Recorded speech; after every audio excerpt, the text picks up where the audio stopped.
Recording in approved by the board, progress. and all the board committees were fully functional and supported the board in fulfilling its oversight responsibilities during this particular year that we are reporting on, Chair. Next slide.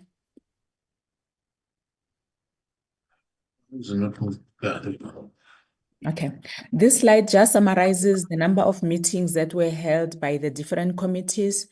We have 4 committees, which is the Audit and Risk, the Social and Ethics Committee, HR Committee, and the Core Business Committee that deals with the programs, and then also the number of board meetings that were held, Chair. Next slide. And meetings of the board and its committees as well, with the timelines in terms of all the statutory meetings and reports that were supposed to be submitted, in terms of the APP and quarterly reporting to Treasury, submission to AG in terms of our financials, and the quarterly meetings with the minister and the board, and the performance reviews as well for the year were all done in accordance with the schedule. That's the last slide of the presentation, Chair, where we are requesting the committee to note the report. Thank you, Chair. Thank you very much, CEO and CFO, for your presentations. Honourable members, there you have it. We are ahead of time, so I'm going to allow a little bit more time for engagement. By show of hands, let's start. Anybody want to ask some questions for clarity? Good. Honourable Peter, I've got your hand. Honourable Breed. Honourable Skeerkogel. Okay, let's just keep up your hands until you've had your chance to engage, and then you can just take your hand down if you don't mind. Let's start with Honourable Peter. Thank you very much. Thank you, Honourable Chair, and to your team as well. Thank you for this presentation. It's so well prepared. I just have only a few questions that I need your panel just to clarify for me. I just want to know, based on your presentation, you mentioning that your clients struggle to pay your institution. Can you summarize your actual existence as an IDT? Can you just summarize your actual existence? Number 2, what causes your debts to be more than 600 million? That is number 2, question number 2. Number 3, where did your institution generate its revenue for the stability of the institution? Where did you generate your revenue? My last question, Chair, does your board exist? And if it exists, from which year, from which financial year? Please, can you, if your board is existing, can you give us detailed a report? Thank you. Thank you very much, Honourable Peter. CEO, I would like to give you a chance to respond after every member's set of questions, so you can go ahead and respond. Or CFO, right. Thank you. Okay, thank you, Chair. In terms of summarizing our existence, Chair, we implement infrastructure programs on behalf of the different clients.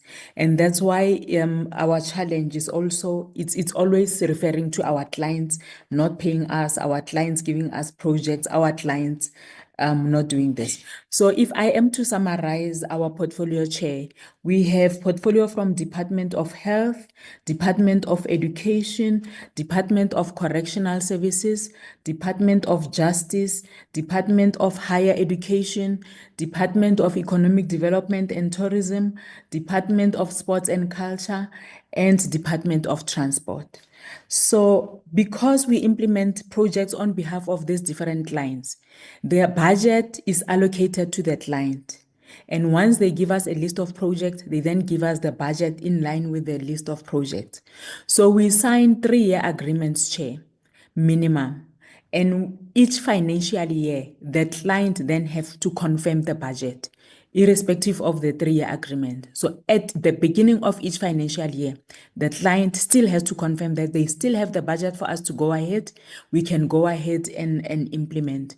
And Chair, at every stage of procurement, the client is participating.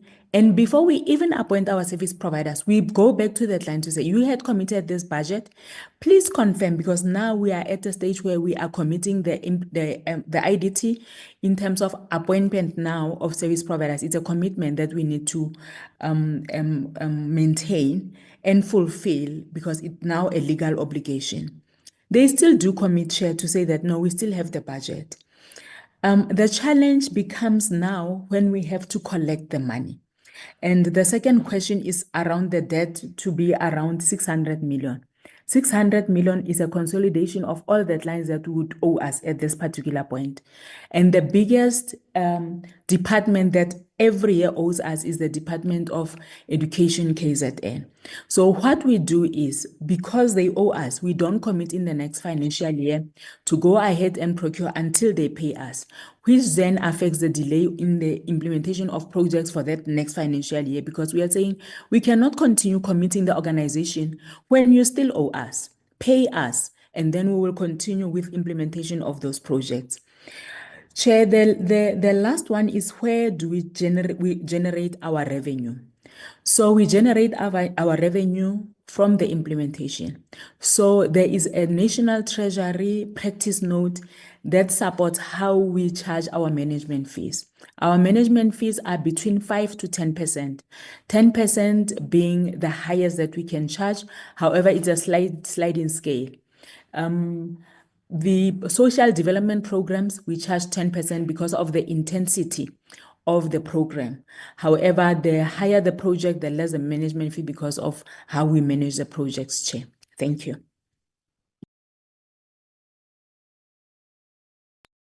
Thank you very much.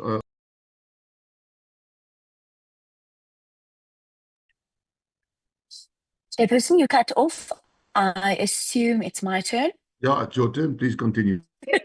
Sorry, my Thanks. internet connection is not good where I am. Apologies. Thanks, Chairperson. Chairperson, maybe let me start by reacting to what the speaker just said. In terms of departments automatically saying that they can commit and then they cannot commit. Is there a mechanism, either by monitoring and evaluation, I don't know, somewhere where we can actually see and evaluate whether there is substance, there is that the commitment is in fact true and viable? Is there a manner to do that? Have they considered that, working with National Treasury? And that then also leads me to my following question, Chairperson. And I'm quite frustrated with some of the answers or what was said, because it kind of feels to me like there's this blame shifting, oh, well, the departments don't pay us, so we can't pay anybody else back. But the AGSA found that IDT was not taking effective and appropriate steps to collect. Technically, you cannot just blame the departments and say, oh, well, they don't pay us.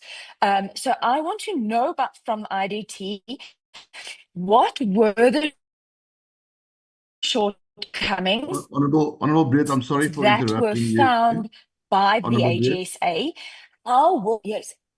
Honorable Brett, sorry, I'm sorry for interrupting you. Yes. Your question is not coming over clearly, and I think it's because you're also battling with bandwidth. So can you just put your video off and then just state your questions again, please?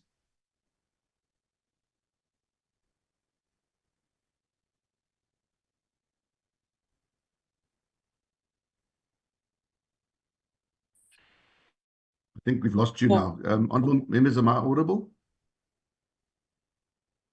Yes, you Yes, are. Chair, loud and Thanks, clear. Chairperson. Yes, and it's audible to me. Yeah, okay, there we go. Chairperson, can you we hear can, me? okay, you can hear Okay. you now. Thank you very much. Thank you. Okay, Chairperson, I'm going to try my utmost best. Okay, so Chairperson, what I was saying is that the IDT, to me, it feels as if they're saying, oh, well, the departments can't pay, so they can't pay their clients or their contractors again, and it's just what it is. But the AGSA found that the IDT were not taking effective and appropriate steps to collect revenue. I want to know what were the shortcomings that were found by the AGSA, and how will IDT improve this and put steps in place to actually effectively correct revenue. Also, I think it was the CFO that said that they were missing invoices, that they did not have good controls over the payments, and that is quite worrying to me. And I want to he said that try and be, but Chairperson, I want to know concretely what mechanisms prove this, and to ensure that not only do they send out regular invoices and follow up correctly, but also that they receive invoices regularly and pay them, so that not have that disappointedness that I currently experiencing. Chair. Then getting further Sorry, Honourable to Brett. the finances as well, let me maybe start with my questions. Otherwise, he said that, I think it was on the first slide. Yes. Yeah, it's intermittent, Honourable Brett. I think maybe just move to a place where you have a better connection, and then attempt again. I'm going to. Are you still there? I think we've lost you now. Yeah. Okay. Honourable Brett, if you can hear me, just move to a place where you have a better connection. We've lost you now. I'm going to move over to Honourable Skeerkogel, and then we'll give Honourable Brett a chance to reconnect. Honourable Skeerkogel, will you continue, please? All right, thank you, Chair. Just proof of life, I'm here, and then I think I'll just switch over to turn off my video so that I don't break up. Okay. Thank you, Chairperson. My first question is, the Auditor General's finding pointed out that over 139 million in irregular spending and over 101 million in fruitless and wasted expenditure. Yet there is no clear evidence that disciplinary steps have been taken against those responsible. So who has been held accountable? What specific consequent managements have been initiated to conclude that to date? Then I want to ask, how many consultants and contractors have the IDD placed on the National Treasury default register? My next question is, the IDT reporting on job creations under the EPWP has been flagged as material misstated by the Auditor General with inadequate supporting evidence. Given to the severity of this finding, how can we trust that any current performance data and any what immediate steps have you taken to restore credibility to your systems? Then can we get this is not for today, but afterwards, can we get a the project location and description of each project description, and what are the implementing status from the IDT, from the last IDT report? And then I want to go into my next question, Chairperson. You'll cut me off when my time is up. I just want to go into the 800 million oxygen tendered scandal.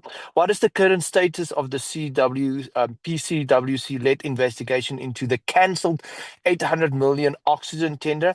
And what has the board institute, and has the board institute any suspension or consequent managements against the implicated officials? Then my next question, despite generating 281 million in management fee, the IDT still ended this financial with a deficit of 7.8 million and required another 81 million on government grant to stay afloat. What structural reforms beyond audit audit action plans are being implemented to ensure long-term financial sustainability without recurring reliance on bailouts. Then the things, what were the reasons? Maybe I missed it in the presentation, but what were the reasons in the business case presentation that said that the IDT should not continue as the implementing agent? And as the chairman is not cutting me off yet, I have another question. This is based on PFMA Probably your last one. PMFA non-compliance and scope limitations. So what are the reasons that the board can provide for the failure to submit supporting documents to the Auditor General, which led to the scope limitation and non-compliance of Section 54.1 and 55.1A of the PMFA? Thank you, Chair. I could go on all day. Thank you. Thank you. Thank you very much, Honourable Speaker. Well, let's see how we do with time. We might be able to go back for another round, but let's just see how we're doing with time. Honourable, CEO, CFO, you're welcome to take over. Good. Thank you, Chair. CFO, you can start with the AG1s. I will come in with the oxygen plant, the long-term financial sustainability, and the reconfiguration. Thank you, CEO. Let me start with the question from Honorable Briet around the blame shifting. So as I presented, Honorable Chairperson and Honorable Member, the issue really was in certain instances where we could not provide AG with the evidence. Now, it happens in situations where maybe the team in a particular region follows up with the clients, through phone calls, WhatsApps, emails, etc., etc. But the AG then needed a much more. For example, letters, correspondence, official letters, where we officially, request that we be paid. Now, we could not find or at least provide such evidence in certain instances to the AG, more so for relatively small balances. Yes, I take that in our situation and circumstance, every cent counts. But it was a matter of us producing sufficient evidence to show AG the steps that would have been taken. That has changed this year. Where the CEO now and again writes to these client departments requesting a status update in terms of funds that have not been paid to us over a long period of time, and that is done so that we produce evidence to the AG, even in instances where we go and meet executives or senior management of these client departments, where we now have the agendas and the minutes, etc., etc. So it was really around demonstration of why we or at least the steps that were taken to try and influence our clients to settle our invoices. If I then move to Honorable, may I use Ego? Because I don't want to butcher the surname, Honorable Chairperson. So through you, Honorable Member, if I refer to you, Honorable Ego, I hope you will not take offense. The question on irregular expenditure and fruitless and wasteful expenditure and consequence management. So I did mention that in the past, because consequence management really is investigating whether there were transgressions indeed and whether any officials can be held accountable. So in this instance, there were investigations that were conducted. However, when the audit and when we submitted the financial statements, the investigations had not been finalized. So the investigation part of the consequence management requirement had been met, because you will see even the paragraph is different to the previous years, because in the previous years, it was not specific to actions taken. It was even saying there were no investigations, to confirm irregular expenditure. So in the prior year, or at least the 2024 year, we could demonstrate to the AG that there were investigations being conducted, because we appointed service providers, investigators, to really look at all of these instances that would have been raised by the AG, by the internal auditors, and other whistleblowing instances. So when we were then conducting and finalizing the audit, it's the issue of investigations not being finalized. And only when they are finalized and officials are then identified as being culpable, only then we can take steps or disciplinary actions, because the actual report says that it was disciplinary steps that were not taken, which has been an improvement from no investigations undertaken. And then again, Honorable Ego, you mentioned the issue of performance information being trusted. Even in my presentation, I did highlight the fact that the issue really is the sufficiency and the appropriateness of the evidence to support that information.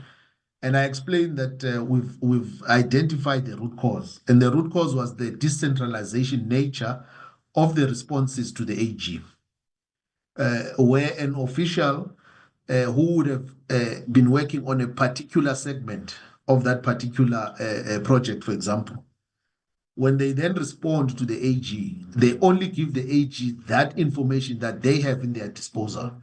However, there are other units and layers that are involved in that particular project implementation. Now, the information is not sitting in one repository. What we've then done in the current year is to say, let's centralize this issue.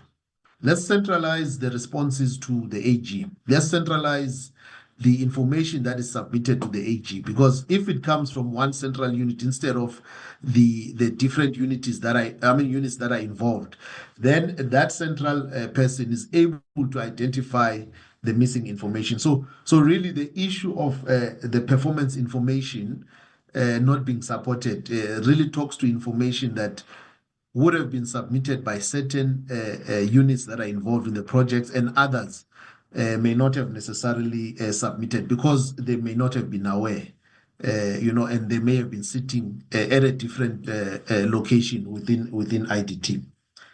And then the project location and descriptions, okay, that is an issue that we will respond to later. 800 oxygen deficit.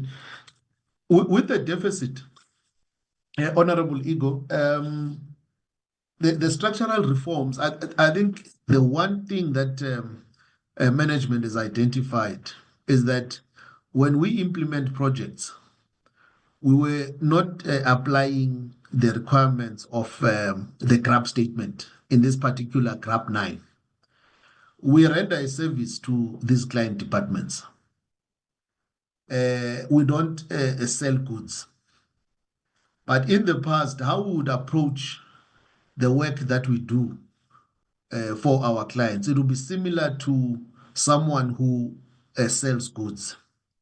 In other words, the transaction date is when maybe there's actual project or construction on the ground.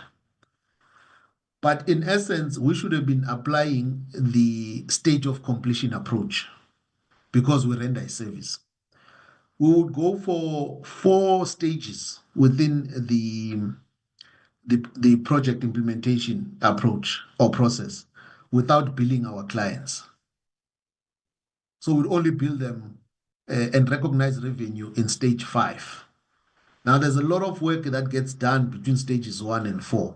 There's a lot of overhead expenditure that are incurred by IDT between stages 1 and stages 4. But there's no matching in terms of the revenue.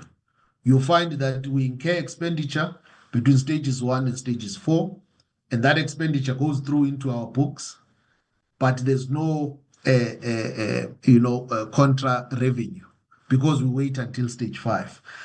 Now, there's significant structural reform that has been implemented, is to go back to basics and say we must charge our client, we must recognize revenue to match the work that we perform. And that has been done going forward.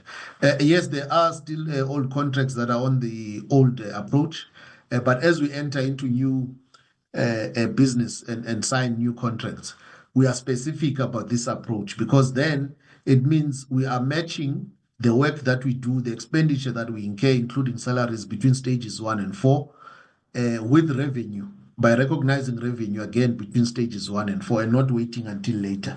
And that has an impact, and we are seeing it already in the 2024-25 financial year.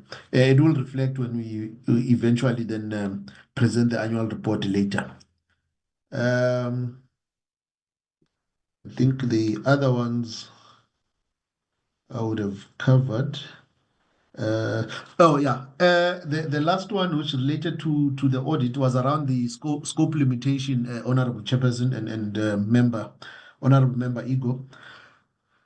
Largely, the limitation of scope related to old projects. We even as management, we really struggle, because AG at times would then select projects that are delayed.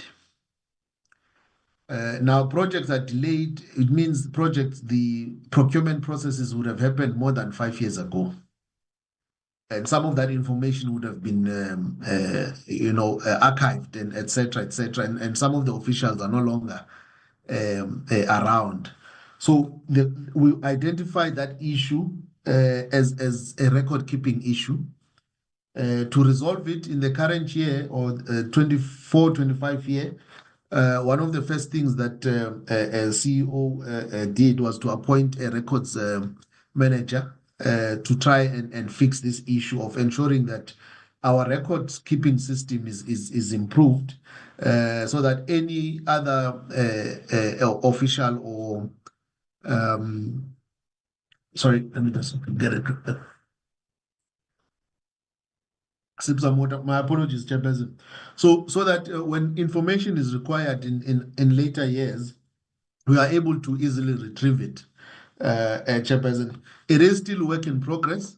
And one of the things that we have also identified will assist in this issue is if we move our processes from manual processes to computerized processes. So we need to bring in IT systems again to also assist with the keeping and the record keeping of the information, as and when records are finalized, they are automatically stored somewhere, because currently everything or almost everything is manual. So there's a lot of reliance on human beings saving and archiving that particular information. So yes, indeed, it is still work in progress, and the issue of scope limitation should then improve going forward with the records manager in place, and this approach to also then computerize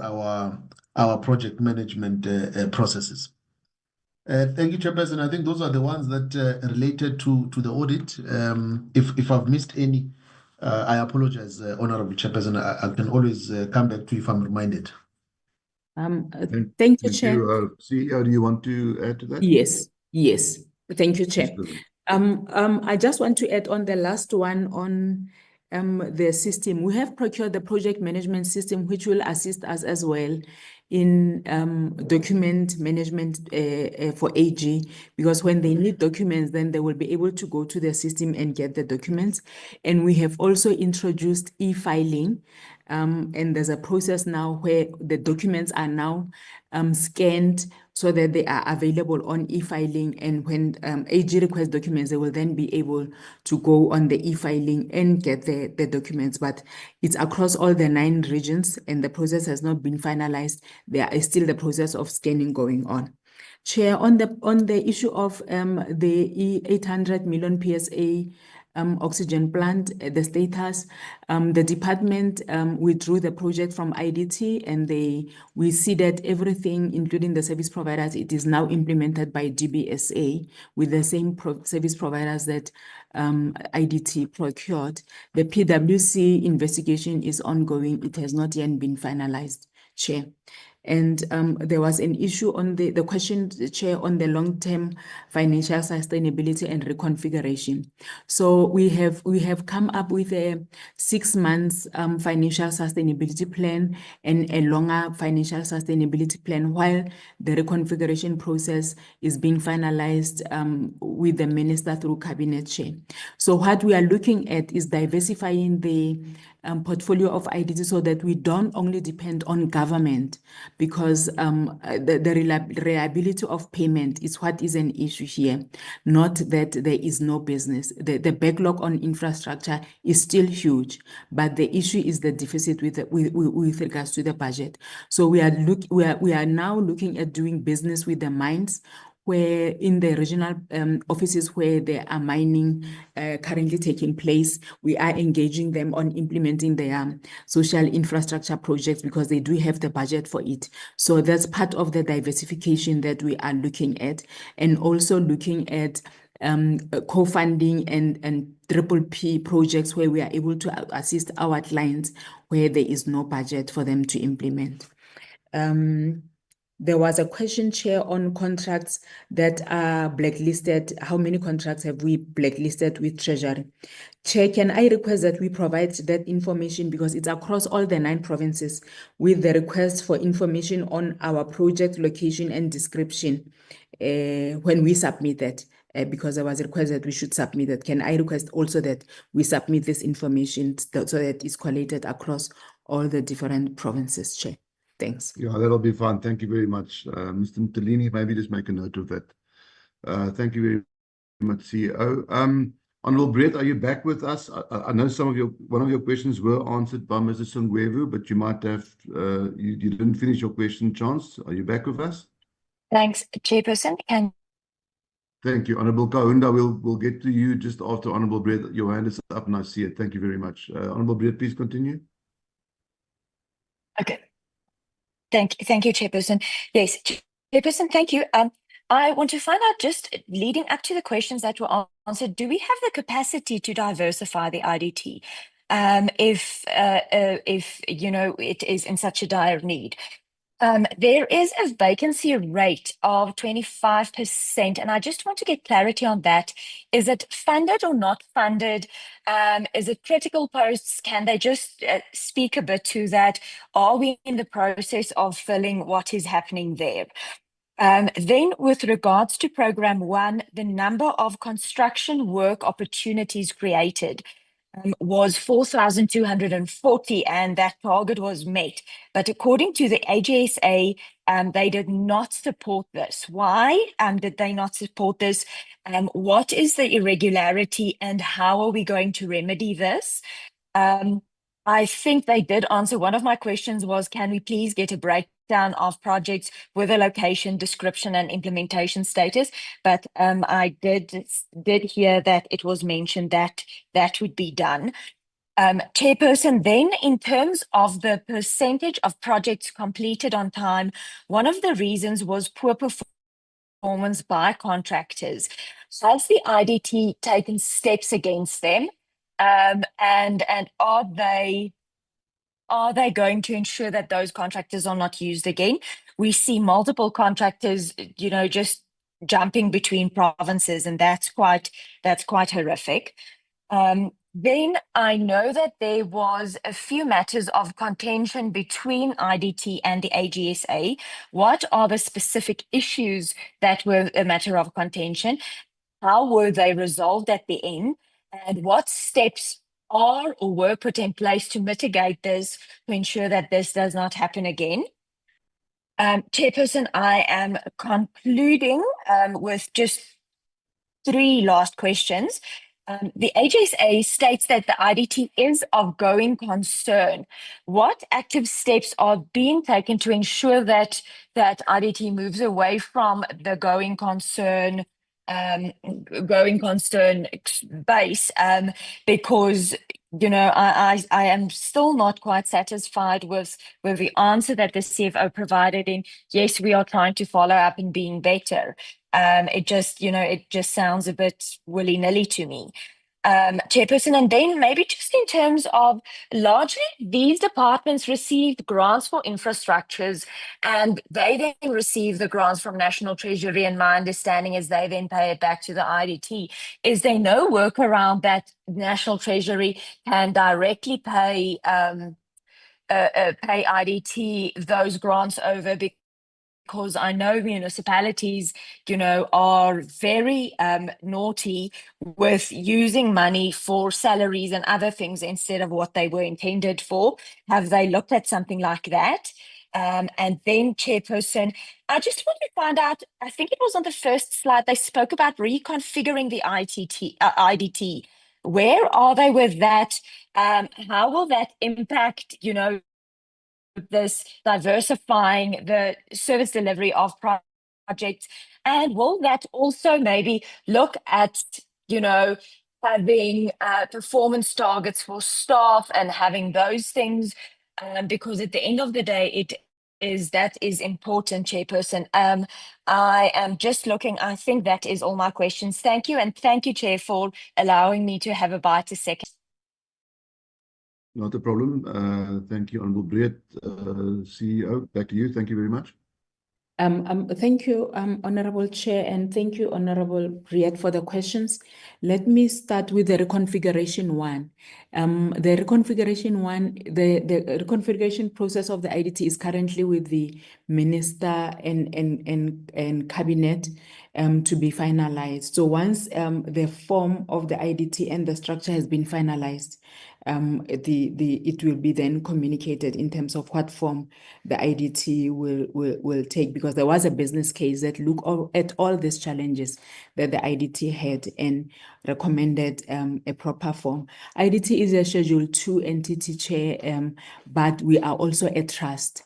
So there are sometimes conflicting clauses within the trust that conflict with the PFMA, and it's some of the challenges that the reconfiguration will then look at, whether it's still appropriate for it to be a Schedule 2, or it can continue as an implementing agent doing the mandate of delivering social infrastructure, but being a Schedule 3.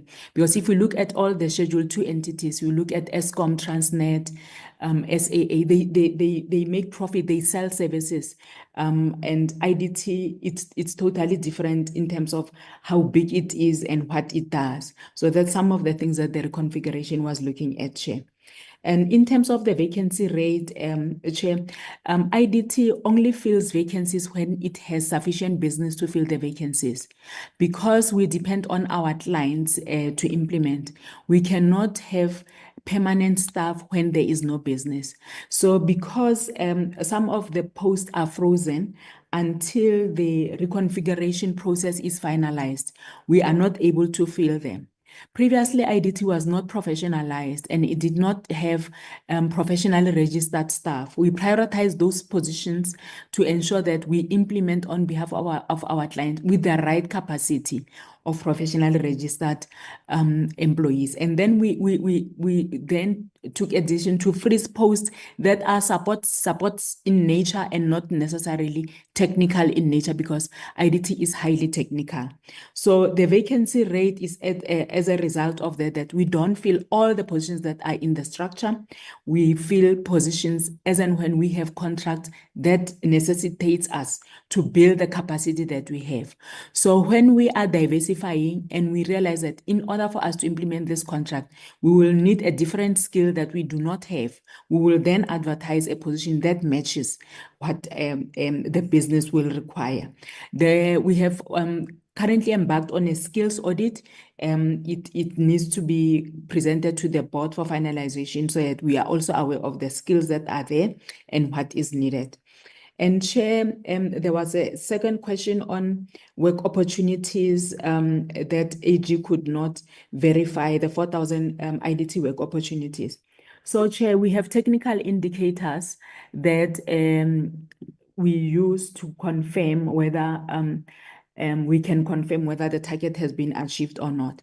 So with the work opportunities, we need ID copies of the participant and all of those. And sometimes when AG then comes, you'll find that there's just one ID copy missing, and therefore they don't record that work opportunity as a work opportunity, even though when the person started, we had all the documents. But if there's one document missing, you find that AG then says no, we cannot then record this. And when we go back on site to recollect the ID, you find that the laborers have already left site, and we struggle to get that copy of the ID again. With regards to poor performance by contractors, whether we blacklist them or not, I will leave that to the CFO, because blacklisting is done by SCM chair. But some of the contractors are not performing poor by their own doing. We have contractor development program where we also allocate projects to the contractors. So these are SMMEs who are just starting. So if that client is not paying, it also affects their performance, because they do not have the enough cash flow to be able to perform. What we have done is to partner with some institutions that provide finance to the contractors. We have ABSA, we have CIFA, but you find that some of them, because of their credit record, do not even qualify for that kind of assistance chair. So it's not all of them who are performing because of their own doing. I will leave the going concern one to. Okay, there was a question, Honorable Brett, that you asked on Treasury. We have previously engaged Treasury to say that probably what they need to do is that once we sign with our client, for example, Department of Education KZN says, we're going to give you 500 million for this financial year for this project. Then Treasury must transfer those funds directly to IDT. It's an ongoing discussion. There was even a meeting day before yesterday with Treasury to see how best they can assist us because of the debt that's continuously increasing from our clients. There are clients who are doing that, Chair, as I've highlighted, that with the new clients, we sign a new contracting model. Department of Transport KZN, they transfer the whole budget upfront to the IDT. We account for it every quarter, every month in terms of how we have used the money. And if there are interest to be paid back, we alert them that the money that's in our account have generated interest, and they advise in line with PFMA and Treasury regulations whether we can then reinvest it back into the project, and they give us additional projects to do. And it's working very well. We don't struggle with contractors who are not performing, because they are paid weekly or bi-weekly. Whenever invoices are in the office, we're able to pay because the money is with us. So in those instances, Chair, the projects run smoothly because the money is with us in our bank account. However, with other clients, you find that they are appointing IDT and DBSA to implement their projects. And then when they are running short of money, they just prioritize amongst themselves, because we find that they also have their own programs that they are running. And then we are left to struggle with the crumbs that they would give us at that particular point, and that's why the litigation. So the CFO is correct. We engage them. We send invoices every month. We have follow-up meetings. Sometimes I drive and fly and meet with the clients, and they pay when I'm there. But it's not sustainable, Chair, because we do have a debt collection policy.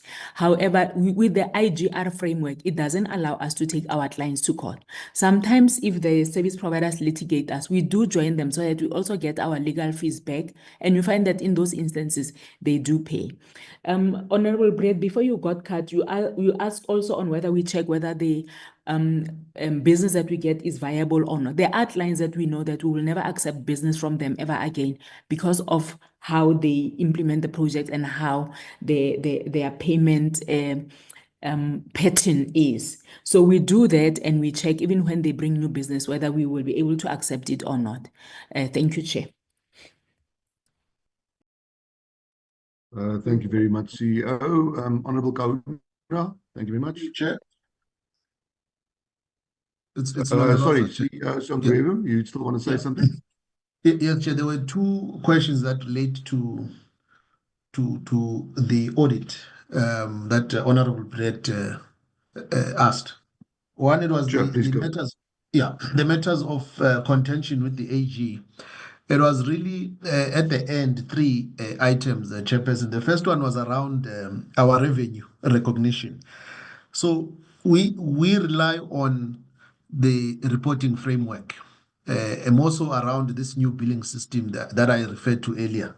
Where we recognize revenue in stages. So we rely on the accounting framework, in this case, GRAP, as well as our policy.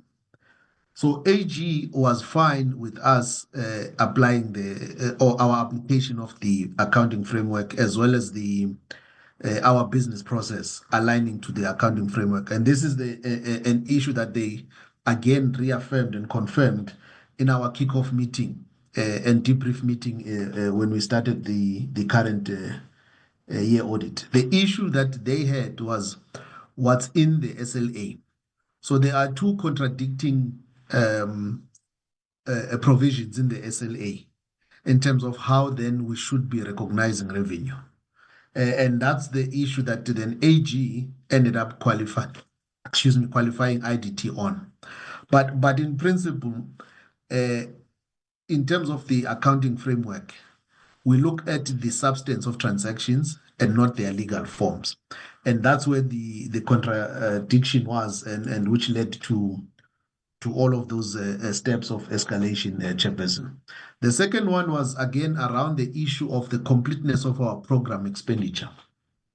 I had mentioned earlier that in certain instances, service providers would not submit their invoices, and then maybe post year end, then they submit them, which then AG picks up and then realizes that they would not have been reported or recorded. But in addressing that issue in the prior year, we raised an accrual provision to cater for such instances, which is allowed again in terms of the reporting framework. The issue then was the estimates and the assumptions that went into that accrual. So AG then felt that some of the assumptions, or there were assumptions that we may have not considered or included in our accrual determination. And that's where the area of contention again was at Chairperson and Honorable Briet, because in its nature, an accrual is an estimate. So there's no long list or list or laundry list. My apologies. There's no laundry list of assumptions that must be taken for you to get to a certain point. We assess the environment as management. We made certain assumptions, and we came to an assertion of what that accrual is. It's just that we could not find each other in that space. The third issue, Chairperson, was on instances where we agreed with the AG on some of the misstatements that they identified, and then they just did not allow management to then make those adjustments to the financial statements, because some of those things would have removed some of the paragraphs in the audit report. I think the most basic one is the related parties. So even though we had a different interpretation of the standard on related parties to the AG, we then felt it's not a significant enough issue for us to remain as a disagreement. We are willing to adjust the financial statement so that it reflects what the AG has interpreted the standard to require. But AG then did not necessarily allow management to make such adjustments. And there was a number of instances where that happened. But going forward, Chairperson, we had a debrief meeting, as I've mentioned, and we discussed these things in terms of then how we're going to deal with them going forward, or at least in the current audit cycle. And then there was a comment around going concern. Honorable Briet, a going concern is a good thing, because going concern means the organization can operate in the next 12 months as defined in the accounting standards. So the opposite of that is us saying we are not a going concern, which means we are closing very soon as an organization. So a going concern is the status that you want to be in. because we prepare our financial statements on that basis. We prepare our financial statements on the basis that IDT is a going concern. In other words, it will continue to operate in the next 12 months. Because if we're not in a going concern, it would have meant that IDT is closing in the foreseeable future, which is below the 12 months. So then it requires us to also then prepare the financial statements on a liquidation basis. So that emphasis in the audit report by the AG is just to emphasize that we prepared our financial statements as a going concern, and AG has then performed work to confirm that IDT is a going concern. I hope that explanation is not too technical, Chairperson. I was trying to not to be too technical in terms of using the accounting framework and reporting standards, which is GRAP. But yeah, I think those are the questions, Chair. Thank you very much, Mr. Songwebu. It's much appreciated. Honorable Kaunda, you've been very patient. Thank you very much. Your turn. Thank you, Chair. Let me request to close my video so that I won't experience some technical glitches. Chair, let me first concur with you on your opening statement, where you have commended the entity about what they've achieved so far in terms of their transformative processes, the game changer in terms of bring about more performance as well as compliance in the institution. So I fully concur with you. But for most organizations which have found themselves regressing from their turnaround plans that they've put forward, is because they do not entrench the organizational culture that they've developed and make sure that it finds expression on daily basis on the performance of each and every member of that institution. So how the department or the entity is intending to sustain the implementation or entrenchment of that organizational culture, which root out corruption, which deals with the issues of non-compliance. For instance, we can't be seated here even in the next financial year. We hear that you have not submitted the annual financial statement. So those are the basic things which do not really need magic, but they need people who are doing and executing their responsibilities as expected. Because the issues of the copies of ID and all of that, that means there was a negligence in some of the employees when they conducted or the recruitment during the period. So we need to be given an assurance that this organizational culture is not going to be disappearing, and what are the values that informs such a culture. Secondly, Chair, I do have a big concern about the non-performance in relation to the targets that have been raised, especially targets for the vulnerable groups. With my language of the National Democratic Revolution, I always refer to them as motive forces of our revolution. But here, those vulnerable groups, Chair, they include women, youth, rural masses, include military veterans, which I do not see in the list that they have presented before us. So what are the collaborative efforts that you are putting to work together with CIDP? Because because there is funding from the Department of Labor and Employment, which can also support your enterprise and supply development, so that when you have a shortage of money, but those emerging small companies, they are able to still continue working because there is a funding that is related to sustain job creation and skills revolution at the same time. So we want to hear what are the plans in regard to that. Lastly, Chair, when the department was here, I heard the CEO speaking about the diversification of how they look at the revenue, but there are also other funding that are available out there. The first one is that we always see the PIC going to support infrastructure development in the private sector. How come that the PIC can't support you as an entity in the public social infrastructure? Secondly, is the funding that relates to the UIF, which I believe now they are seated around 14 billion rands. That is kind of finding that the entity, because this is a public entity, that can also source to support capitalization of projects. Lastly, Chair, what is the credit status of the entity so that the entity can be able to source funding even from the private sector and capitalize the projects that are critical so that we don't regress in performance. In KwaZulu-Natal, Chair, they've highlighted that they experience more challenges about business forums. There is, in the provincial commissioner and the district commissioners, special task team. How are those special task team assisting to resolve the problem of business forums? Thank you, Chair. Thank you very much, Honorable Kanda. CEO, over to you. Thank you very much, Chairperson, and thank you, Honorable Kaunda. With regards to the first question that you raised on organizational culture and how do we ensure that we sustain the values and ensuring that there's a culture of performance within the organization. Chair, we have performance contracts that we use to enforce performance.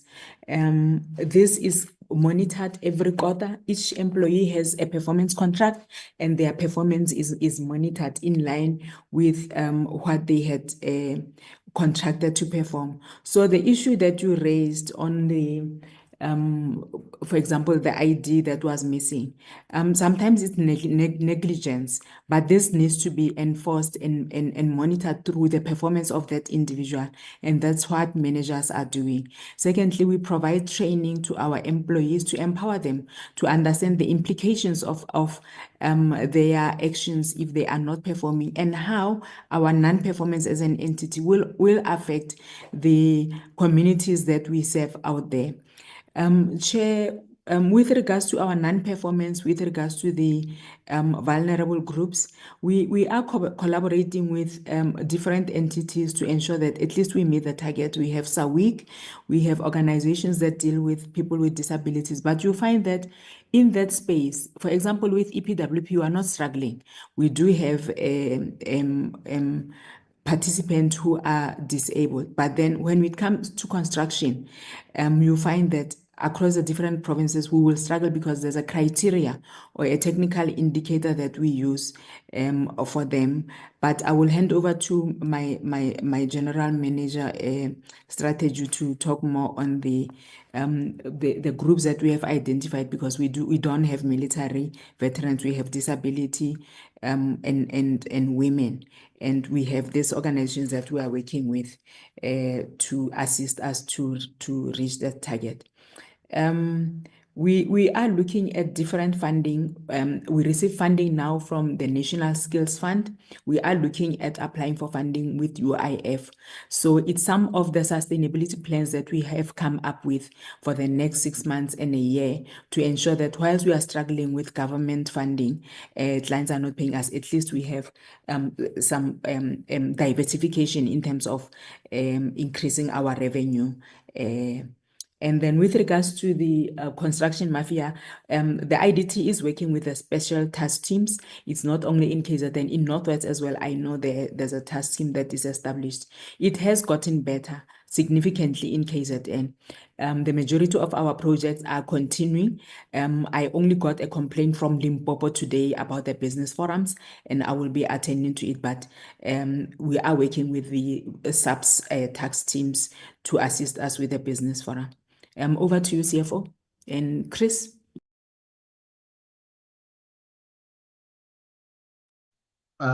Maybe let me start with the credit status, Honorable Kaunda.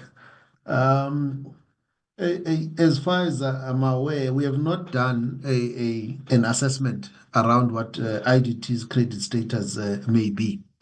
However, with the recent discussions and the board, there has been questions around, the possibility of also,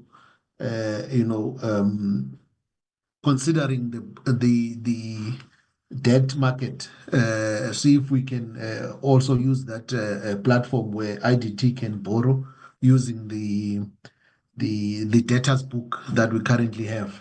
But our challenge there is that even that debtors book, it may not be liquid, as we have been presenting throughout this meeting, that our debtors, barely settle their debtors, or their debts on time or within 30 days. So even all of those things might make it difficult for us to go into the debt market, or having a credit status that would then get us to a point where we are able to source funds, from the debt market.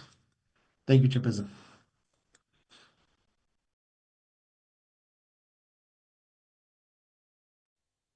Chris. Thank you, CEO. Thank you, CFO.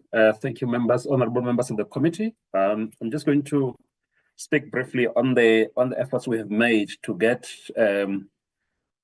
designated groups to work with us, or to enlist with us. The specific group that has been problematic for us over the years has been people with disabilities. There are a number of reasons for this. First is the fact that a number of people with disabilities contractors do not necessarily always identify themselves as such when they tender to our document, because they tender with us because they actually fear perhaps there'll be a stigma attached to being a person with disabilities. So they are there, but they just do not want to reveal that status. Some of them, not some of them. So we have had interactions with some members of parliament in the previous portfolio committee of the 6th administration, who said that they were going to link us up with organizations that deal with people with disabilities, so that they are able to contract openly, because they were struggling. We were spoken to SAWIC 2 months ago. They were here. We spoke to them, and they did undertake to link us with people with contractors with disabilities, both male and female. And that is an ongoing exercise, because this is quite an imperative program of government. That is why we keep that target there, although we don't always meet it. Yes, military veterans are part of designated groups according to our technical indicator description. So they are included within that group that we describe as designated group. The only issue here is that we just don't have sufficient numbers of people contractors who identify themselves as living with disabilities when they tender with us, they participate in our programs. Thank you, honorable members. I hope that clarifies the point. Thank you very much. Honorable Molokome, I saw your hand, but I see your hand has gone off. Are you covered? Yeah, thanks, Chairperson and colleagues. Chair, my questions are covered. That is why I'm lowering my hand.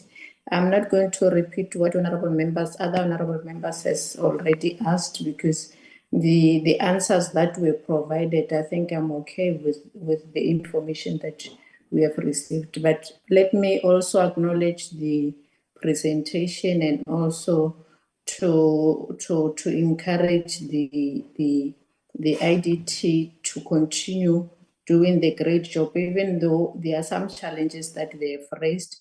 I hope that the issue of the budget cuts, it impacted most of the departments and the departments, and we all know about that.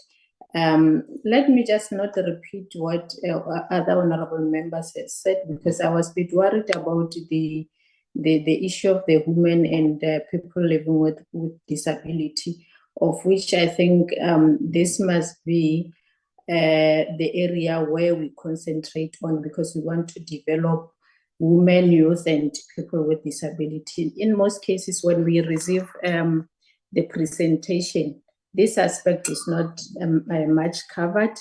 And I hope that the meeting that you had, because you have mentioned that you had a meeting in the previous, the 6th Parliament, I just hope that you will continue to have engagement. And I know that we do have the structures that deals with the issue of the disabled people and also women. We need to just up our game when coming to this issue of developing these vulnerable groups, and the issue of the mafia business forums. Chair, you know, this issue is a bit worrisome because it doesn't only affect the IDT. In most cases, when we go to when we do our visits as the committee, we find that in municipalities, the provinces, like what the CEO has indicated, that she has just received an information in Limpopo, where I come from, about these mafias. I think this one is worrisome, and I think it's time that we also open cases as the departments, the IDT, if you have that challenges, so that these people can be put into book, because they are delaying the service delivery. So we cannot proceed as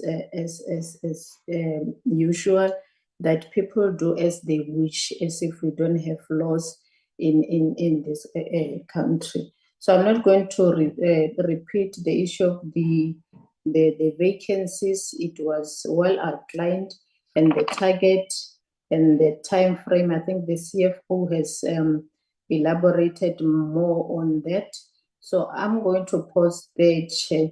I'm covered, to be honest, with most of the issues that were raised by honourable members. Thanks. Thank you very much, Honourable Molokome. CEO, is there any remarks from your side on what Honourable Molokome remarked? No, Chair. I note her comments, and as she has said, some of the questions that she is touching on, they've already been answered, Chair. Thank you. Great, thank you very much, Honourable Molokome. Indeed, and I agree with you. I think the crime in the construction industry has a crippling effect on all our departments. I know Minister McPherson had a national construction summit on crime-free construction sites in 2024, and I think when we have the opportunity to get him to attend our next select committee meeting, it will be opportune for us to maybe ask him what the results was from that, or the outcome was from that National Construction Summit on crime-free construction sites. Are there any other members who'd like to have a second bite at this stage? Just put up your hand. Honourable Peter, I see your hand. Thank you very much. And then we'll end the question session after that. Honourable Kahunda, see your hand. Okay, so we'll do on. So okay, there's 3 hands now. Let's see how we do for time. Just keep your second questions short and to the point. So we try and see if we can get them all in, and then we'll close after Honourable Skierkogel's question. Thank you very much. Honourable Peter, you're welcome to go ahead. Chairperson.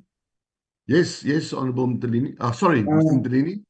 Yes, there is an apology from the Chief Whip that is being sworn in the Intelligence Committee. So there is a question on the chat. Oh, okay. The Chief Whip. Let me just go there. Sorry, I didn't see that. Thanks for pointing it out to me, Mr. Mtelini. I don't see anything on the chat. I can read the question, Chairperson. Yeah, please go ahead, read the question on behalf of Honourable Molokome, and then we'll go to Honourable Peter after that. Thank you very much. No, actually, it's Honourable Mimang. Oh, sorry, apologies, Honourable yes. Moyman. Please, yeah, okay, So please continue. it says to the Chairperson, does the IDT have a list of unfinished projects where it was implementing agents across all provinces? If yes, can the committee be provided with the list? Are there any plans with clients' departments to finish such projects.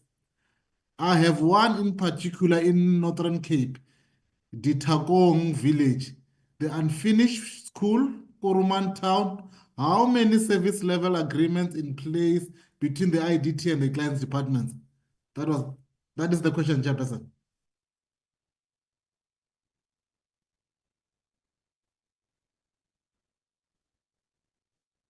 Sorry, CEO, Chairperson? did you get that question? Yeah, Yes, from I here? did, Chair. I did. Great. Thank you very much. Please go Should I ahead. respond to it before the others? Yeah, we'll do that answer first, then we'll go back to the next member. Thank you very much. All right. Yes, Chair, we do have a list of unfinished projects, especially in the Northern Cape, with the Department of Health and the Department of Education. I don't have the list of my cuff now, but I will investigate this one project at Ditagong Village and get back to the committee, Chair. Thank you very much. Appreciate the answer. Honorable Peter. Thank you, Chair, and with the team. Chair, I've got I should think my last question was not properly answered, if maybe I didn't hear. My last question, Chair, was that, does the board exist? And if yes, since which year did the board exist?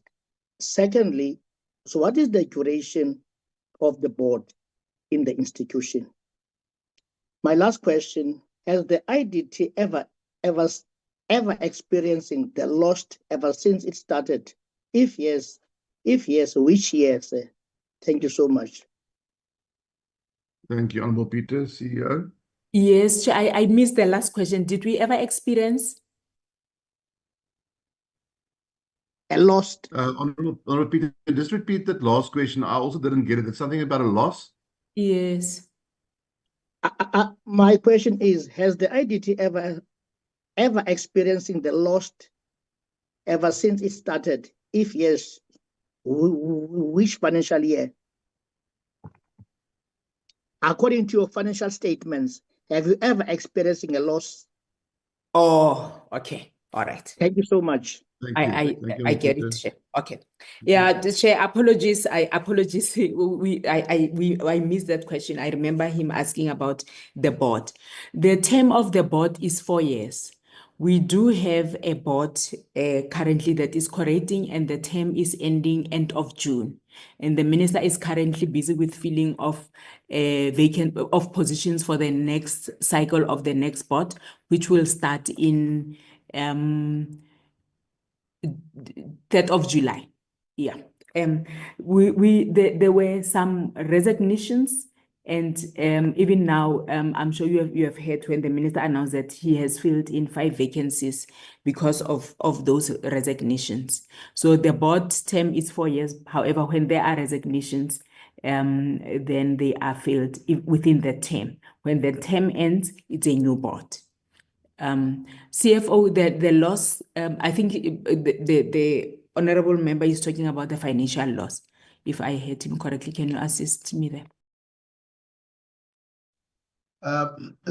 Thank you, CEO. Yes, if we just look at the history, I just need to confirm, because, for example, in 2022-23, would have made a surplus, which I've mentioned earlier, that it was again caused by accounting adjustments that were made that particular year, which were not available in 2024. So in 2024, we did make a loss, and I think the year before that. But we can provide maybe a period of 5 years, Chairperson, where we indicate whether there was a loss a deficit or a surplus made by the entity. So it fluctuates, Chairperson. Okay, thank you for So that. we'll take guidance from the committee in terms of how far back we need to go, because IDT would have been established in 97 or so in its current format. Honorable Peter, would you be happy with 5 years?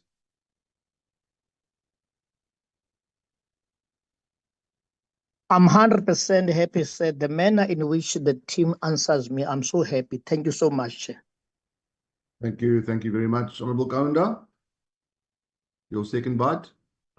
No, thanks, Chair. The last one was based on the commitment that the department and the entity made in our last two engagements to engage National Treasury for the set aside so that they avoid their clients to be utilizing the infrastructure money instead of it being deposited to their account, like what Department of Transport is doing in KwaZulu-Natal. Thank you.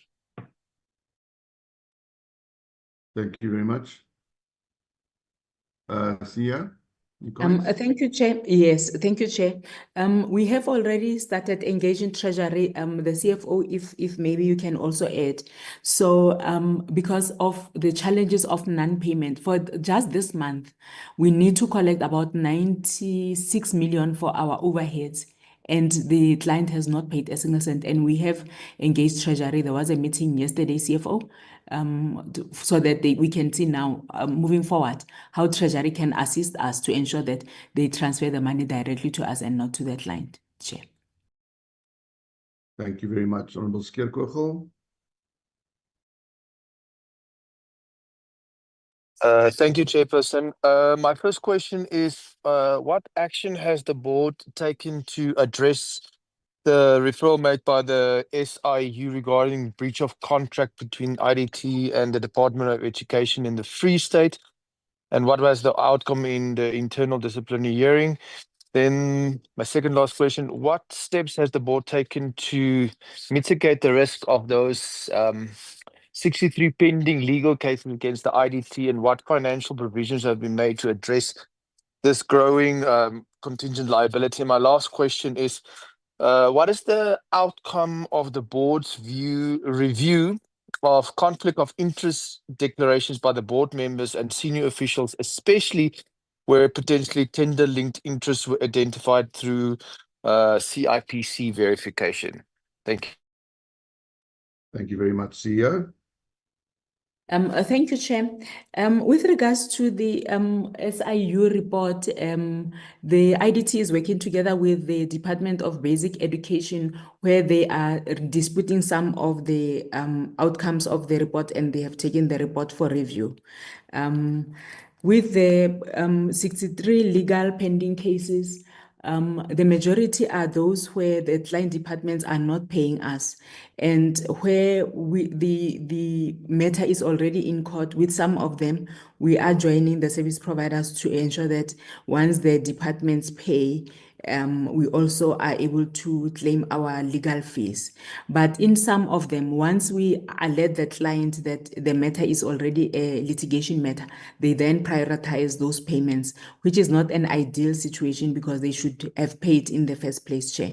Some of them are old cases where you find that service providers sometimes are giving us frivolous claims, and then we have to defend them. And in most cases, we win the frivolous cases, but however, you find that we've already spent on legal fees. But we are monitoring the litigation matters and litigation costs closely. Some of them also relate to public works projects that we are implementing. There's already been 2 matters where the sheriff was in the office to attach, but public works managed to pay. So it's on a case-by-case basis, Chair. And then with regards to the declaration of interest, we have a risk and compliance unit where they monitor the declaration of interest between the board and all the entire staff of the IDT. And AG then verifies the information that the risk and compliance will have with regards to the declaration of interest, Chair. Thank you. Thank you very much. Maybe just from my side, if I may, I think the committee members have covered most of the questions that I've had, but maybe just from my side, if I may, CEO, and I think you have referred to it somewhere in answering some of the questions, but just on the repositioning of the IDT as a Schedule 3 entity. I know it's an ongoing process, but maybe if you can just update the committee on the progress to date and what the timelines are that you envisage, where we are with stakeholder consultations, and I think more importantly, how this repositioning as a Schedule 3B entity will address the current governance and financial shortcomings in the IDT, please. All right. Okay. Thank you, Chair. Can I ask from the department chair, the process is with the minister, and in our last third quarter reporting, it was reported if in Mpho or Ntate Mthombeni, if you can assist with that update. Thank you. Please go ahead. Good afternoon, Chair, and honorable members and colleagues from IDT. My name is Adam Tomben from the PWI, the department.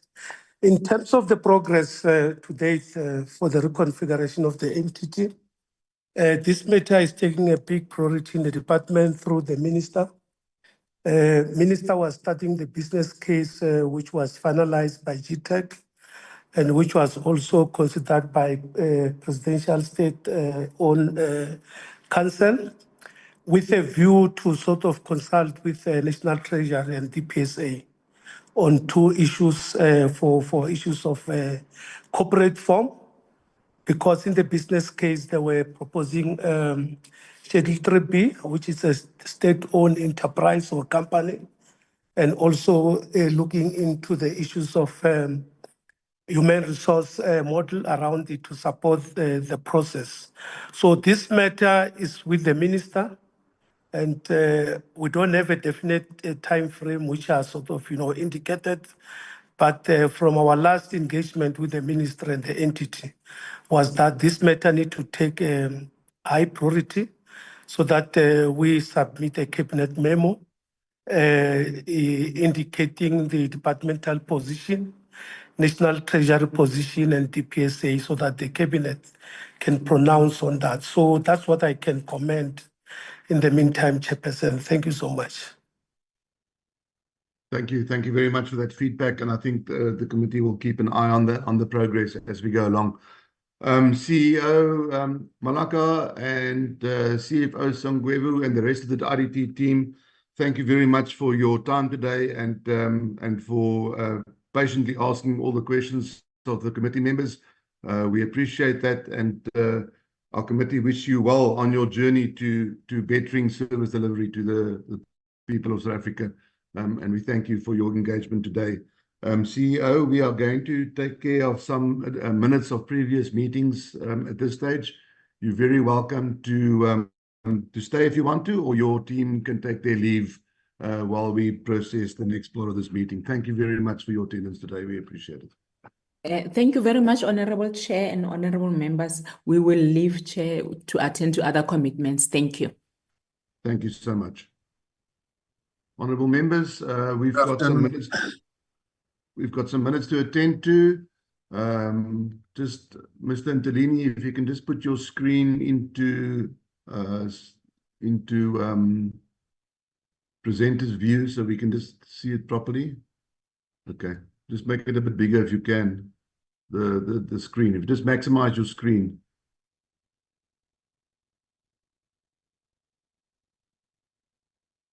Okay, right. So we've got the just maximize. Yeah, okay, that's fine. Sorry, there we go. Thank you very much. So we've got the draft minutes of the Select Committee on Public Infrastructure and minutes in the Presidency of the 16th of April. That on the agenda was the consideration of the C list of the marine oil pollution, the Preparedness, Response and Cooperation Bill. That's page 1. We had, and also at the workshop with the Auditor General of South Africa on the Department of Transport and the Department of Public Works and Infrastructure. The attendance, just make sure that everybody was there that had to be there. Let me know if there's any corrections as we go through it. Thank you very much. Guests of the meeting. Thank you. We're scrolling down. Thanks, Mr. Ntalini. Opening remarks. Apologies. Thank you. Honourable members, the minutes was sent to you prior, so we're just going to skim through these. Just raise your hands if anybody wants to correct anything.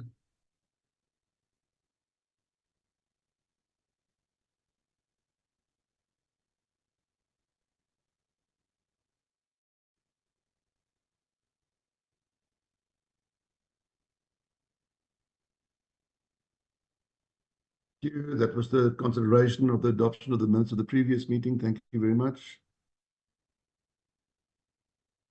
Honourable members, just scroll down. Mr. Ntulini, is there anything else? No, that's it. Honourable members, can I get a proposal for these minutes, please? Thank you, Honourable Skeerkogel, seconder. I second, Chair, but it doesn't reflect that you gave us lunch in that meeting. Thank you. Duly noted. Thank you very much. I shall consider myself being spoken to. Thank you very much, Honourable Kahunda. Minutes duly adopted. Are there anything else, Mr. Ntulini? Thank you, Chairperson. Maybe you would like you and Honorable Kaunda then to inform members about the decision on the study tour. Thank you. Honourable Kahunda, do you want to break the good news or shall I do it? I can assist you, Chair. Please go ahead. Thank you very much. Members, yesterday we had a management meeting with the teams presenting as per your request and the submissions. And in their deliberations and their presentation, they cited a number of countries that we highlighted: China, South Korea, Austria, Ethiopia. What was the other one? Indonesia or what? No, not Indonesia. We had Spain and Yeah. I think we had Singapore. Oh, Singapore and Spain, yes. So those were the countries, and they gave a detailed account on how the learning areas should be sourced from such countries. Eventually, we concluded as a collective that will come before you and say we have looked at all these countries, but the similarities were identified with South Korea in all aspects of our learning areas, as well as Ethiopia as our gateway, but also identifying the learning areas. So these are the two countries that will be visited. We gave the team, our secretariat, the responsibility to look at the schedule, but it is estimated that we may visit these two countries in September, but we'll have to work on the date so that they don't conflict with the outreach programs of the council. So that is our submission, that we'll be visiting South Korea as well as Ethiopia. Thank you, Chair. Thank you very much, Honourable Kahunda. We're looking forward to a joint select committee study tour.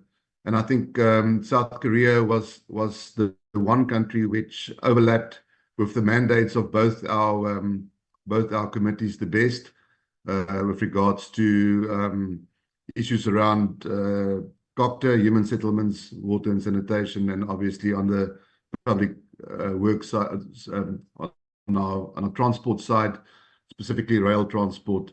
There's much to learn from South Korea, and to try and get saving on the flights. It might be worth our while to stop over in Ethiopia. We might be able to use that airline and learn from Ethiopia, as well as we've learned from the presentation that was so well prepared by Dr. Clark. Thank you very much for that. That Ethiopia is also busy rebuilding or building their rail transport network, and there's also issues that we can learn from with regards to human settlements and water and sanitation. So to Mr. Ntulini and to Dr. Clark, thank you very much, and we really appreciate the hard work that you've put into Sorry, that. sir. There's a plenary today. I'm a little bit lost. No, there's no plenary this afternoon, Honourable Peter. The plenary will be tomorrow afternoon. And I think we're still waiting to hear whether that plenary is going to be hybrid or in person. The last that I've heard this morning at the WIPS meeting is that there's no indication that the minister will not be in the House tomorrow. So I think tomorrow's plenary after the caucuses of the parties will probably be in person. So you might prepare yourself for that. Honourable members, thank you very much. We really appreciate your attendance today. All that is left for me is to thank you for your attendance and for the hard work that you're putting into this committee. It's much appreciated, and thank you very much to our committee staff as always for your hard work and diligence. And with that, I'd like to declare this meeting closed. Thank you very much. Thank you, Chair. Thank you, Chair. Thank you, Chair. Thank you, Chair. Thank you, Chair. We'll see you in South Korea.